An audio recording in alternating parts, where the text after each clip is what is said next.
akka Harargee fi Arsii duudaa garaa walitti taatu akka ijoolleen Arsii guruppii ijaarrattee Harargeetti bultu namnummaa godhaa ture. Egaa laal amma fakkeenyaaf namni waan tuqe namni aanaa wajjin jiru sinuusu yaani namni isii tuqees namni isii wajjin jiru mire namnummaan garagara bahee akka Oromoon argitee ol nyaatu godhaa jiru warabbal kaabaa namicha kana. Araaramnullee isnullee dubbiinu kaleessuma dubbatamte. Nindaga. Mega baasi naafi kanan danatee. Naafi gaafa kadiri walitti heerumtu uummata kana wajjin mari'attee. Himmari anne dhufanii warra koomantii bichaa beekan malee dhimmi isaan nu beekan hin jiru. Amma hoo dhimma kana keessa naaseenaa jettee hawaasa kana akka gosaatti akka ardaatti gaafattee jirta? In gaafannes hin gaafadhus. Okay, isin uummata maaltu isin ga'e waa'ee bultii mucoofe? Maaltu isin ga'e? Bakka kana. Dhugaa baane laa dhugaa waaqaati dubbiin dubbii fiddi dhageeffadhu. Ni khaykin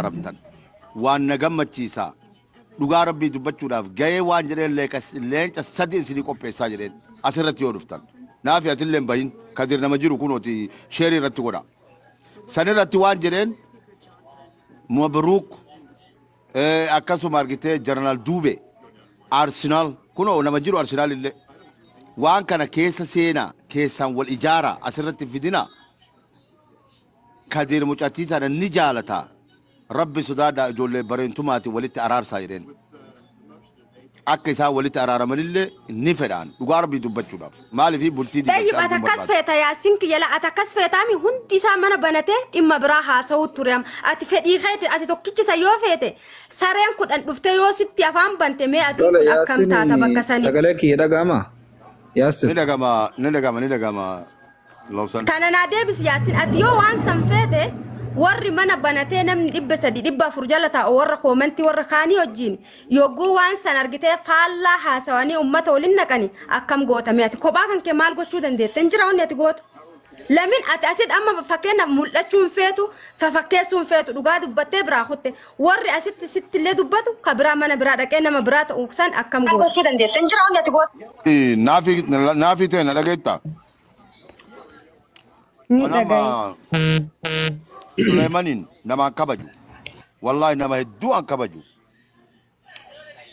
ati fira taatanillee beeku obboleetii ta'uu mala ilmaan abbeerata ta'uu mala dhaamsi inni reefuu si dabarsisu kun dhaamsa cimaa si jaalannaa nu teenna ati teennaa beeki ati intala sikkoo mandooti abbaan fedhaa jaalatu abbaan fedhaa jibbu gaafa abbaa warraa qabaatte hoo abbaa sanitti lakkaawate dubartiin bakka hin qabdu laakiin gaafa abbaan mana kan keetii ani hiikee jedhe ilmaan sikkoo mandoo irratti hirmaachuun si bira dhaabachuun si gargaaruun barbaachisaa haga anaan bahutti maaliif rakkoo kan keeffeenu jechuudha saniif argitee arsiin ni dhaamatti mucattii ija maa jedhan ijan balleessin ilkaan hin cabsin jedhanii watti dhaamatan waan biraatii miti beeki namni sun haga fedhallee yoo si tume gaafa achiisitti dhufe hoo ati teenna gaafa ni kaasirraa buuse hoo ati intala sikkoo mandoote abbaan fete jaalatu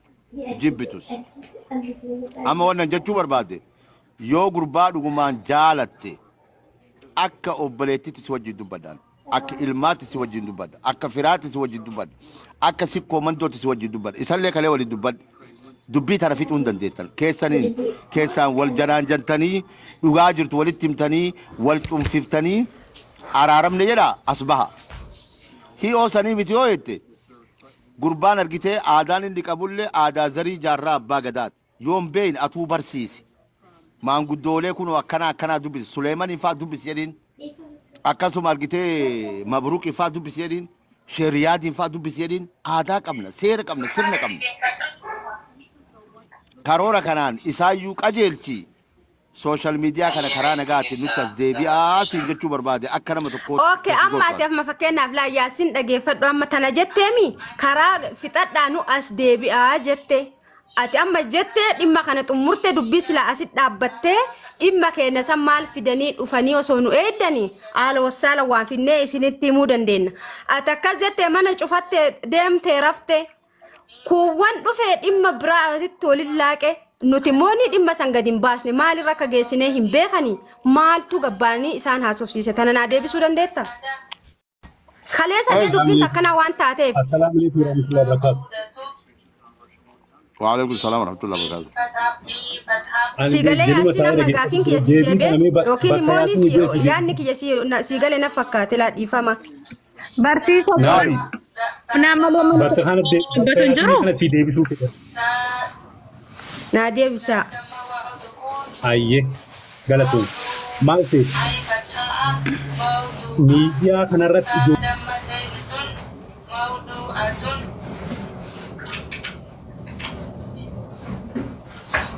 Anak mimpi ini mau mimpi neraka. Kroniku Ijoollee miidiyaa kana qayyadanii ijoollee laala waan tokko dalaguu hin dandeenye balleessuu malee tolchuu hin dandeenye. Isin salphise waan tokko odumarratti callisaa iyyanii waa tokko illee fidanii ilma callisan. Asii kabiir walloltamutti isaan gachii jiru. Walitti deemsamutti isaan gachii jiru. Asumara deemtee ijoolleen akka sareetti hidhatee nyakkisaa olti malee waan dalagdu dhabdee ilmooleen abaarsaa hojii dhabdee fi maal keessa akka jirtu dhabuuf gabbaatee dubbii namaa keessa seentee boxobbotti beektaa. Ati dubbii baay'ee paarsentii guddaa haa wacani haa qanyisanii baay'inaan bakka oduma argitu callisiitti cufadhu biraa deemu. Yaasin beekana jedhee reefillee an waan irra jiru hin beeytanii waan nu keessa jiru hin beeytanii nurraa haasoftanis dhiistanis nu jiraachuu jirra. Guyyaa itti qaanfattanis jira waan hunda naasayna gara kiyyaanis gara isaatiinis teessanuu hin beeytan. Amma fakkeenyaaf yaasin argitee boru waan tokko osoo fidaa hoottaa jedhe. Haya nu gabbuunee saata 2-3 haga nu mari'annu kana wacni achitti dhimma biraa keessa seenan isaan. Kaleessa asliin gabbuu amee mana lafa mari'anna yookiin aslii kan hojii mari'annee yookiin boruuf iftaa ol isinii baasuu dandeenya maasan eeggachuu dadhabdan ammas osoo boru waa fidaa jettanii isiisan nu eeggachuu hin dandeettan. Kanaafuu dubbiin akkami isinis asumatti wacaanullee akkanuma jiraanna. Ajandaa isinii baafnu takka isin qabnu wannuma isinii baafnu ammallee wannuma isinii fakkaata jechuu jirtan. Naafi ila wanti nuti amma dubbataa jiru wanti namoonni kun haasayaa jiranis ila dhageeffadhu wanti jarri jedhaa jiran jarri kun eega fixachuun hin oolerra mucaan kunis micattii tana ni jaalata dhageeffadhu haasawaa ture dhiisuu isaa miti barana wanni na ajaa'ibu bar amma nama miidiyaati dhageeffadhu amma nama miidiyaatiimi waan ta'u hunda isinii himne finne himne isinii beeksisne waan san jechuudha ta'eemi. Amma sonni sun dhufee jedhe nama miidiyaa jechuun bar naafiin osoo rakkattee kana gargaarutu jira. Kanan gargaarres akkasuma ni jira. Nama miidiyaa jechuun kanuma malee dhimma biraatii miti. Lafatti kan namni homaa hin beekne irra deeggaramu caala nama miidiyaan beekan kan irra deeggaran fakka. Anaga beeku takkatti jechuudha. Amma isin laal gara isaa hin beektan gara kiyyan beektan rakkoon keessan guddaan ati Suleyman mataan kan kee kaleessa argitee osoo profaayilii kiyya jala jira WhatsAppiin kee dhuftee naafi kana jettee maanan gaafatiin waan jira sitti ilma barreeffama si barreesse naafi maasii barreesse naafi waliin beeknu garuu kaleessa galgala imoodhaan si yaaleen jira imoon kee aktiivii ture. Andalagaa fi dhimma hunda namni kana dubbisu andalagatti fudhadha waan hunda isaa argitee osoo WhatsAppiin dhuftee na bilbilte nama dalagaati jedhee yoo natti tole sirraa haasee yookaan dhiisa si galee malee dhimma ho'iitiif natti deema namni kun jedhee si dubbisuu hin danda'u ammallee sitti ma bilbila kee osoo laaltanii biisidha bilbilli kee naafi miseenjera kee dhaqiti ani bilbila keetis nama qabu ila bilbila keetis ni qaba miseenjera keetis dhaqi ilaali ila amma nuti wanti siin jennu osoo gabaaba Suleyman jedhe wallahi laazim yoo rakkadhe tokkoffaa ijoollee arsiititti gadi bahee tokko keessaa waamee ka argitee qaamaa qalbii qabu haasawa beeku argitee in beeka tartiiba ni beeka waan hunda ni beeka waame waan kana rakkadhe obboleessa kiyya narraa dubbadhu asli amma dhaqii gaafadhume gara laafoo ani san beeku nan beeku asli narraa qabe an dubartiidha ol bahee dubbatachuu hin danda'u jennaan anatu sirraa qaba anatu sirraa organaafiti ammarra naan jedhe gara laafoo erga isaaf ibsaan kalee dubbatanii deebi'ee maqaa kiyyan kaasne yoo rakkadhee dhugama rakkadhe laan nama miidiyaati Suleyman waan kana rakkadhe jedhee dhufeetiin hin argitee narraa dubbadhu an dubbachuu hin danda'u narraan bareedu an dubartiidha ol bahee asirraa argitee afaan banuu hin danda'u aayinoo aqaallo waan qoosa ta'eef hagana haasa'e malee argitee miidiyaa kanarra dhufeetiin hin dubbadhu yoo rakkoon dhugaana jiraatte gadi bahee ilma ganda kiyyaatti dhaqee kinoo kana rakkadhe siin jedhee sitti ni madda ol fuutee miidiyaa kanarratti nama na gargaaru yoo jiraate itti naa himtee dhimma sanii furmaata naa fidda kan akkasitti beeka garuu haga ammaa waan an rakkadhe sin jiru Kadiiriin jaaladhe jibbee jaalala Kadiirii ni qabda Kadiir si hiike honni sin beektan hin jirtu takka illee hin jirtu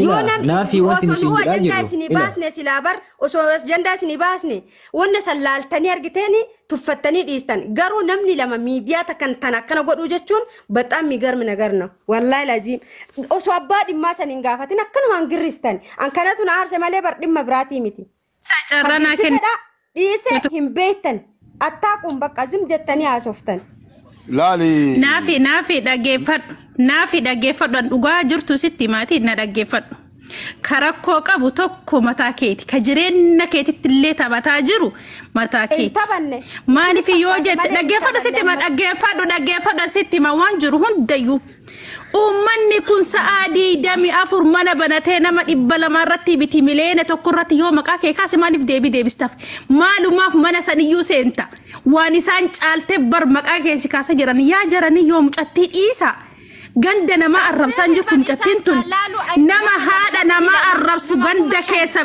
naafi callisi muti qabadhu naafi callisi ganda tokko keessa bahee haadhate anatu akkana godhe obboleetti anatu akkana godhe jettee dubartiin takka miidiyaa kanarratti yeroo dubbattuyyuu maqaa ganda namaa hin balleessine mucattiin tun akkam goote ganda keessa maqaa balleessiti gaafinatti ta'a wallahi kanaafiyyuu abbaan barbaade waa'ee keeti miidiyaa irratti abbaan barbaade waa'ee keeti haasa'u gurra hin kenniiniif innaasa'in aga barba eenyu taaniiti anan ta'in wallahi billahi bakka isin dhaabattaniin dhaabadhu jireenya kiyya keessa galtanii isin haasoytaniimu eenyu taataniiti eenyutu miidiyaa kanarratti isin shuume isin wal isin natti haasoytanii an deebisi isiniif deebisa eenyu taataniiti no yaasin no mucattii tan jireenyi isii maalirratti akka diigamellee waliinuu beeyna dhageetta jireenyi kiyya diigamellee waan ta'an dhabame malee Habibti Martin yu ajanda barbada mana nama takkitti deebiste feete haraaramte feete dhiiste eenyu baasanii deebii asirra deebistaaf miidiyaarratti maaliif deebistaaf deebii takka irratti hin deebisiin ummata dheedhii ummata hin baranne miidii tokkookii banatti afaan nama rabbanti nama takkitti deebi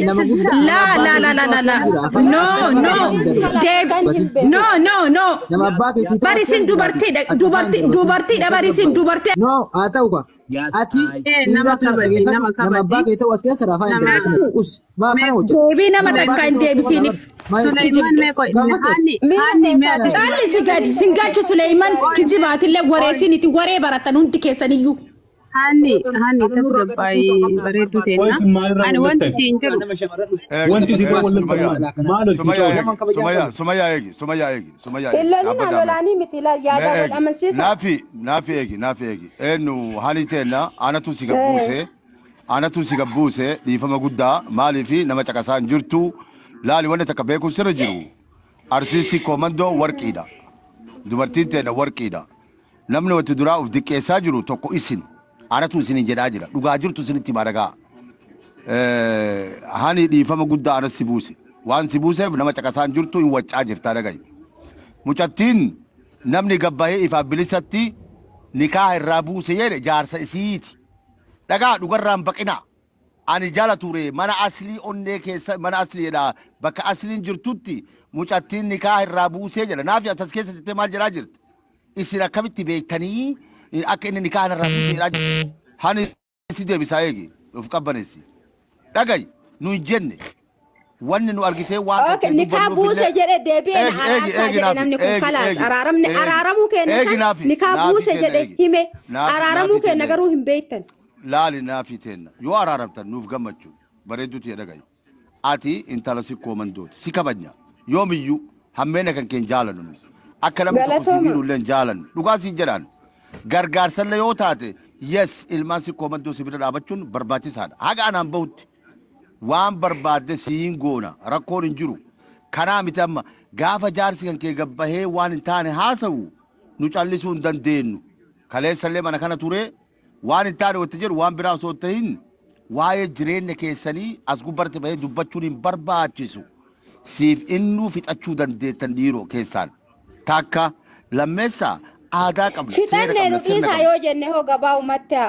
Okay, akkas yoo taate gabaa haa dubbadhaa kaa. Mana asili onnee keessatti araarameedha. Fixannee araarama ta'ee lola ta'ee yaasiin kiyya dhiifama naa godhi. Fixannee nu dhiisaa Oromoo. Amma hoo isinii taate ar'arraa nu dhiisaa akka barbaanne jiraanna. Okay, kun rakkoon qabu. Kala dubbii gabaabaa laal dubbii baay'atee farreetti fedhan.